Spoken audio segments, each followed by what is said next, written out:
They realized all over the world where a dark man was being oppressed, he was being oppressed by the white man.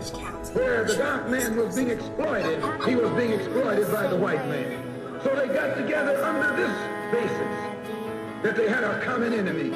And when you and I here in Detroit and in Michigan and in America, who have been awakened today, look around us, we too realize here in America, we all have a common enemy. Whether he's in Georgia or Michigan, whether he's in California or New York, he's the same man. Blue eyes and blonde hair and pale skin. Same man.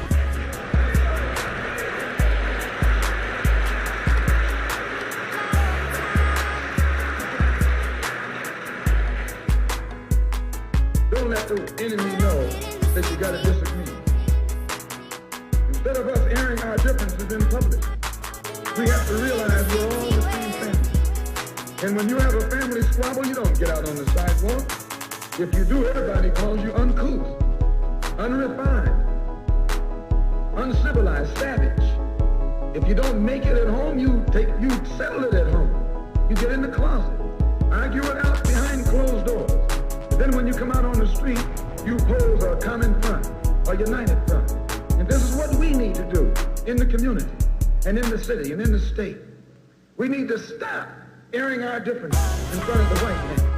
Put the white man out of our meeting, number one, and then sit down and talk shop with each other. That's all you got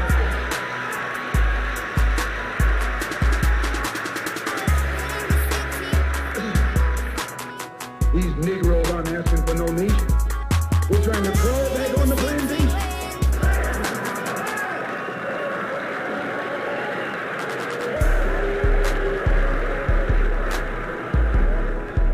Revolution is bloody. Revolution is hostile. Revolution knows no compromise. Revolution overturns and destroys everything that gets in its way. And you sitting around here like a knot on the wall saying I'm going to love these folks no matter how much they hate me. No, you need a revolution.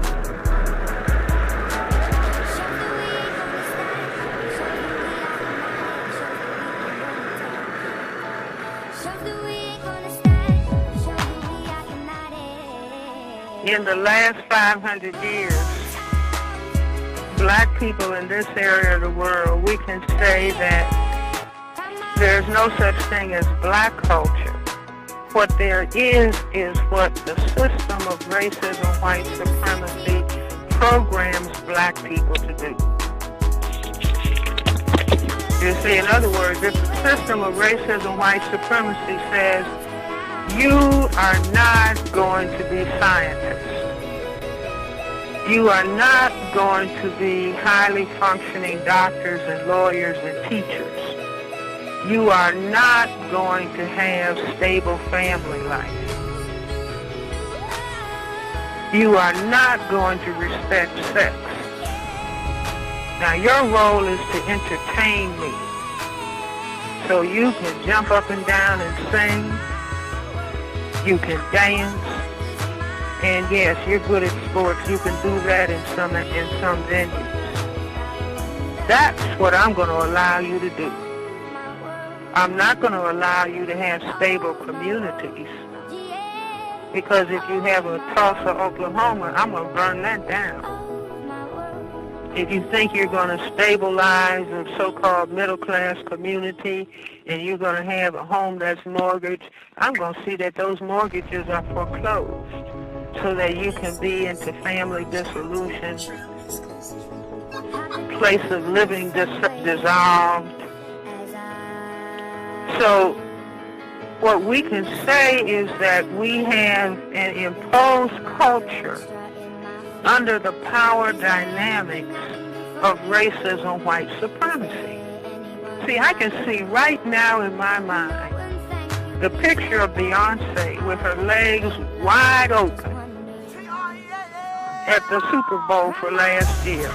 It was so appalling to me, I can't get it out of my mind in terms of what has been done to us.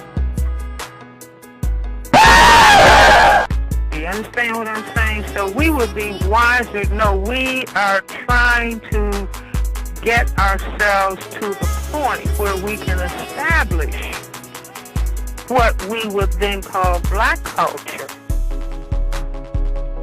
but we will no longer be victims of a system of racism, white supremacy.